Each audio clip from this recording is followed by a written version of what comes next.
I love doing comedy here at Scruffy City Hall because this is one of the few open mics that I get to show up at where I don't have to explain to everybody that I'm not a cop. I don't know if you guys are, like Beth had mentioned, there's some pizza that's going to be in the back for the comics. It's really good too. The place they get it from, they've got this recipe. If you order their Hawaiian pizza and you tell them to bake it Maui style, they'll burn it.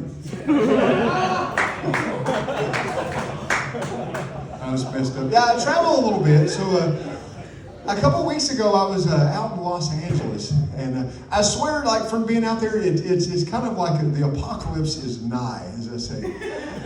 Like I don't know if you guys have seen this, but have you seen those VR goggles that have been released here recently? I think it's like Apple's got them. Yeah, like I've seen idiots walking all over LA with these goggles on, acting like they're swatting bees, like trying to. It's weird, you know? Like they have these goggles you put on and it does a virtual reality where, I don't know, augmented reality over what you're doing. People be driving in their cars. I'm thinking like how many dudes are gonna have to explain it to their families when they're watching porn, pants can drop around their ankles, sitting there going at it and like the family's just watching it in horror. It's awful. It's neat technology though, like you can play video games, you know, like Pokemon Go. You could do like first-person shooters like Call of Duty and stuff out in the middle of the street. You know, it's awesome. Except I don't think I'd let any of my black friends use it, especially if there's cops around. That's awful. So I guess Valentine's Day's coming up. Yeah, woo, y'all got any plans? Go have a fancy meal. Like last year around Valentine's Day, I happened to be out in Vegas, and I took my wife to this cool restaurant. It was called Blackout Dining.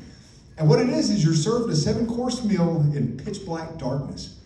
Like the waiters have night vision goggles on. You can't see a thing. You know, I was thinking this would be a perfect place to bring an ugly date.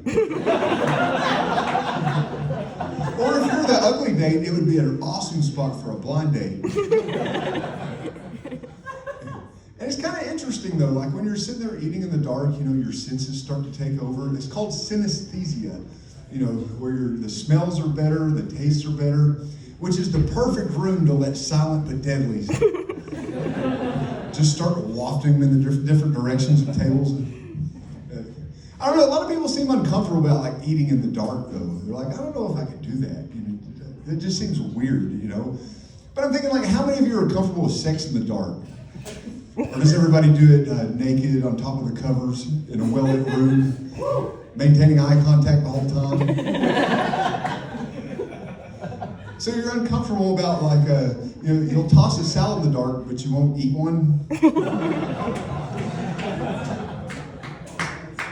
And it's weird though. I get it. You know, it's like you don't get to see your food. Think, are they going to serve like phallic-shaped objects like a banana or a hot dog? No, there's nothing like that. You know, the first thing they ask you though when you walk in, because it's a mystery menu, you don't know what's going to be there until they serve it. And they said, "Do you have any food allergies?" And I said, "Well, I don't know. I guess we're going to find out together."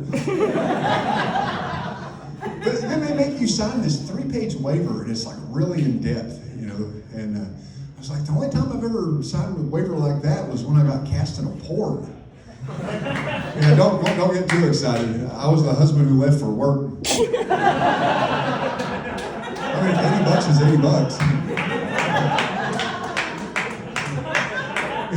$80. You know, the odd thing though about eating in a restaurant in pitch black darkness is when I went to the bathroom, I couldn't figure out when to stop wiping. Sense of smell. And I was hoping, like, as a little prank before we left, I was wanting to, like, back up against the door and, like, drop my pants and, like, hope somebody would come fiddling for the doorknob trying to get out. Like, man, when did this thing get a knocker on it? It's crazy. But yeah, I am a little bit of a foodie. Like, I've got a 3-year-old grandson at home, and he loves, you know, cooking, loves watching me cook and stuff. But we've been watching, like, Baby Shark here lately. It's awful. So I've been, you know, singing that song over and over again, thinking, you know, instead of Baby Shark doo-doo-doo, it's like Baby Shark soup doo-doo-doo-doo.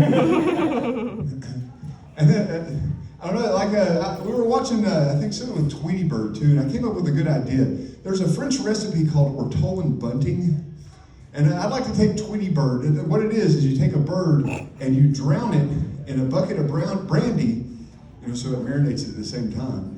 Then pluck its feathers and then you deep fry it. It's amazing. I mean, my grandson's been practicing on his bathtub toys for a while. It's weird having a grandson too. He's 3 years old, and he's wild. I don't know. He's at that age now where he had to get his first spanking, and my daughter hated to do that. And when he came in, after he got his spanking, I was like, "Did you get a spanking, buddy?" He goes, "I got a spanking!" What the fuck is wrong with this kid? It's wild.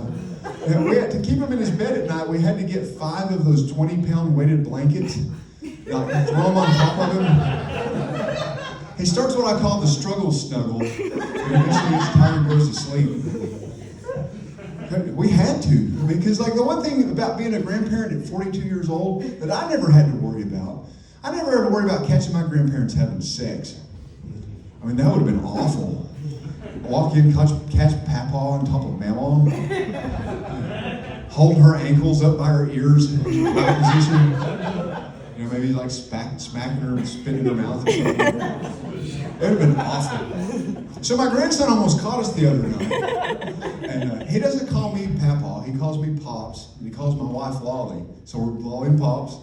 And luckily I got the door latched in time, and he he goes, "Pops, what are you doing in there?"